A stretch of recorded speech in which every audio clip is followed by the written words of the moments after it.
बच्चों, let's read the question. The question says the tangent to the hyperbola xy is equal to c square at point P intersects the x-axis at t and the y-axis at t dash. The normal to the hyperbola at P intersects the x-axis at n and y-axis at n dash. The area of the triangles P and T and P and dash T dash are delta and delta dash respectively. Then 1 upon delta plus 1 upon delta dash is option A equal to 1, option B depends on 1, option C depends on C, option D equal to 2. तो first of all देखो इस question के लिए क्या की concept हमें पता होना चाहिए, क्या की कंसेप्ट यहाँ पे यूज होने वाला है. तो देखो यहाँ बात किसकी हो रही है, rectangular hyperbola x y is equal to c square p. ये क्या है, रेक्टेंगुलर हाइपरबोला. तो देखो रेक्टेंगुलर हाइपरबोला पे हम एक पॉइंट लेट करते हैं P. लेट P और P के कोऑर्डिनेट्स रेक्टेंगुलर हाइपरबोला पे हम किस टाइप के लेते हैं, ये कोऑर्डिनेट्स हमारे किस टाइप के होंगे. तो रेक्टेंगुलर हाइपरबोला पे कोऑर्डिनेट्स लेते हैं सी टी अपॉन सी अपॉन टी के, सी t comma c upon T इस टाइप के हम लेते हैं. तो देखो अब हमें क्या करना है कि हमें इस रेक्टेंगुलर हाइपरबोला के लिए एक तो किसकी इक्वेशन पता होनी चाहिए, टेंजेंट की. टेंजेंट एट पॉइंट P क्या होता है, तो देखो टेंजेंट की इक्वेशन होती है x upon t plus y t is equal to 2c, या फिर ऐसा लिख सकते हैं x plus y t square is equal to 2ct. दूसरी बात करते हैं इस पॉइंट P पर रेक्टेंगुलर हाइपरबोला के लिए नॉर्मल की इक्वेशन क्या होगी. तो लिखेंगे नॉर्मल एट पॉइंट P. तो नॉर्मल की इक्वेशन हमारी क्या हो जाएगी, ये होगा x t cube minus y t minus c t की power 4 plus c is equal to 0.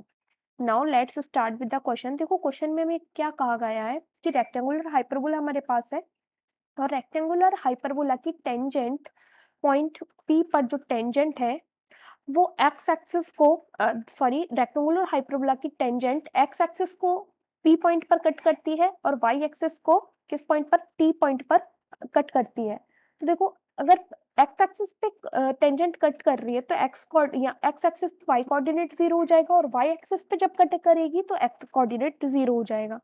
तो देखो हम क्या लिखेंगे इसमें, हम लिखेंगे देखो क्या आ गया हमारे पास सॉल्यूशन. रेक्टेंगुलर हाइपरबोला में दिया है x y is equal to c square. तो हम एक पॉइंट P लेट कर लेते हैं इस रेक्टेंगुलर हाइपरबोला पे. Let P be c t comma c upon t. तो इक्वेशन ऑफ टेंजेंट इस पॉइंट P पर क्या हो जाएगी, इक्वेशन ऑफ टेंजेंट ये हो जाएगी x plus y t square is equal to 2ct. अब हमें क्या चाहिए, इस ये टेंजेंट जो है पॉइंट x एक्सिस को पॉइंट T पर कट कर रही है और y एक्सिस को T डैश पे कट कर रही है. तो देखो पॉइंट T के कोऑर्डिनेट्स क्या हो जाएंगे, पॉइंट T पर क्या हो जाएगा, y कोऑर्डिनेट 0 हो जाएगा. तो y कोऑर्डिनेट 0 होने पर x बराबर क्या आ जाएगा हमारे पास 2ct. तो t के कोऑर्डिनेट्स हमारे पास क्या आ जाएंगे 2ct, 0 और t डैश के कोऑर्डिनेट्स क्या हो जाएंगे. देखो t डैश कौन सा पॉइंट है, वो पॉइंट जिस पर टेंजेंट y एक्सिस पे कट कर रही है. तो y एक्सिस पे कट करने के लिए x कोऑर्डिनेट 0 होना चाहिए. x कोऑर्डिनेट 0 होगा तो y कोऑर्डिनेट कितना हो जाएगा 2ct upon T square, that means 2c upon t. तो t डैश के कोऑर्डिनेट्स हमारे पास कितने हो जाएंगे 0, 2c अपॉन टी. ठीक है, ये तो बात हो गई टेंजेंट की. अब बात करते हैं equation of normal at point P. Equation of normal at point P क्या है, इक्वेशन ऑफ नॉर्मल हमने अभी पढ़ी x t cube minus y t minus c t की power 4, x t cube minus y t minus c t की power x t c t की power 4 plus c is equal to 0.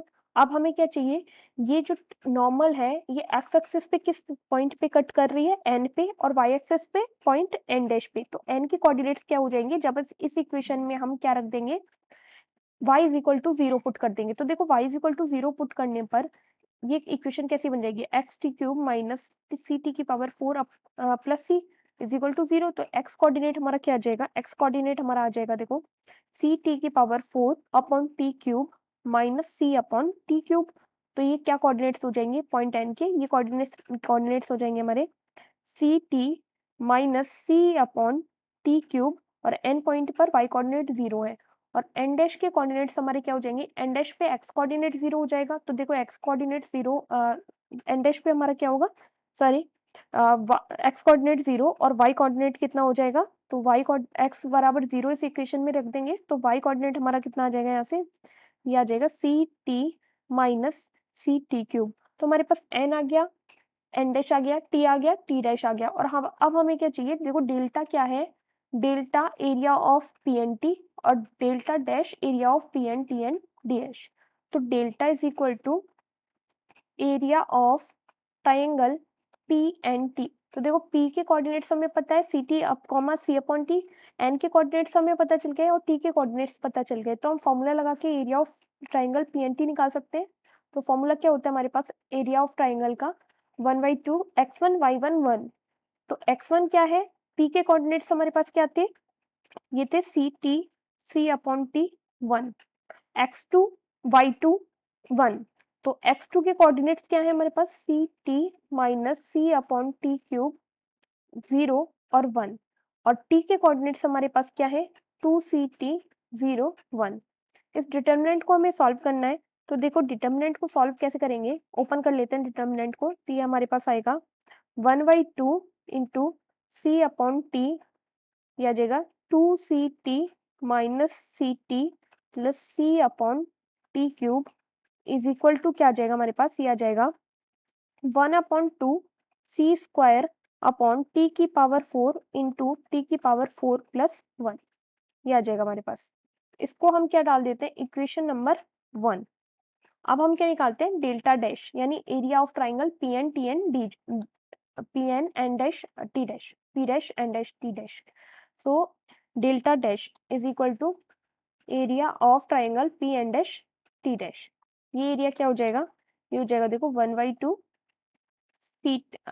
C t c upon t 1, ठीक है, और N dash के coordinates हमारे पास क्या है, 0 c by t minus c t cube. तो ये हो जाएगा 0 c by t minus c t cube 1, और टी डैश के कोऑर्डिनेट्स हमारे पास क्या है, टी डैश के कोऑर्डिनेट 0 2c अपॉन टी 1 और c t c upon t 1। ये डिटर्मिनेंट हमें यहाँ पे ओपन करना है। तो डिटर्मिनेंट ओपन करने पर हमारे पास क्या आएगा, 1/2 c t c upon t plus c t cube is equal to क्या आ गया, 1/2 सी स्क्वायर 1 प्लस टी की पावर 4। इसे डाल दिया हमने इक्वेशन नंबर 2। अब हमें क्या चाहिए, देखो क्वेश्चन में हमें क्या पूछा है, क्वेश्चन में हमें पूछा है 1 upon delta plus 1 upon delta dash की वैल्यू। तो डेल्टा हमारे पास कितना आया, इक्वेशन फर्स्ट से डेल्टा हमारे पास आया 1/2 सी स्क्वायर टी की पावर 4 प्लस 1 अपॉन टी की पावर 4। तो 1 अपॉन डेल्टा कितना हो जाएगा, देखो ये हो जाएगा 2t की पावर 4 अपॉन सी स्क्वायर इंटू टी की पावर 4 प्लस 1, ठीक है, और 1 अपॉन डेल्टा डैश कितना हो जाएगा, ये हो जाएगा 1/2 सी स्क्वायर टी की पावर 4 प्लस 1। तो देखो यहाँ से एलसीएम ले लिया हमने, सी स्क्वायर टी की पावर 4 प्लस 1, ये हमने एलसीएम ले लिया। तो हमारे पास क्या आएगा, ये आएगा 4 टी की पावर 4, ठीक है, प्लस ये आ जाएगा 1। तो देखो टी की पावर 4 प्लस 1 कितना आ जाएगा हमारे पास, इक्वेशन 2 में ये 1/2 है, सॉरी, तो ये यहाँ नहीं आएगा 2, 2 किस में आएगा, 2 ऊपर आएगा, ठीक है, तो ये 2 अपॉन सी स्क्वायर टी की पावर 4 प्लस 1 आएगा। तो देखो 2 हमारे पास क्या आ जाएगा, कॉमन आ जाएगा, 2 कॉमन आ जाएगा, और ब्रैकेट में क्या बचेगा हमारे पास, टी की पावर 4 प्लस 1 बचेगा हमारे पास। तो देखो टी की पावर 4 प्लस 1 से टी की पावर 4 हमारा कैंसिल आउट हो गया। तो आंसर क्या बचा हमारे पास, ऑप्शन क्या आया हमारे पास, 2 अपॉन सी स्क्वायर। तो देखो 1 upon delta plus 1 upon delta dash ये किस पे डिपेंड कर रहा है, ये डिपेंड किस पे कर रहा है, सी पे डिपेंड कर रहा है। तो इस ये वैल्यू किस पे डिपेंड कर रही है, डिपेंड्स ऑन सी। तो ऑप्शंस में जाके एक बार चेक करते हैं, तो ऑप्शन कौन सा ट्रू होगा हमारा? Depends on c, option c. तो option c is our correct answer. Hope you understood it well. Best of luck. Thank you.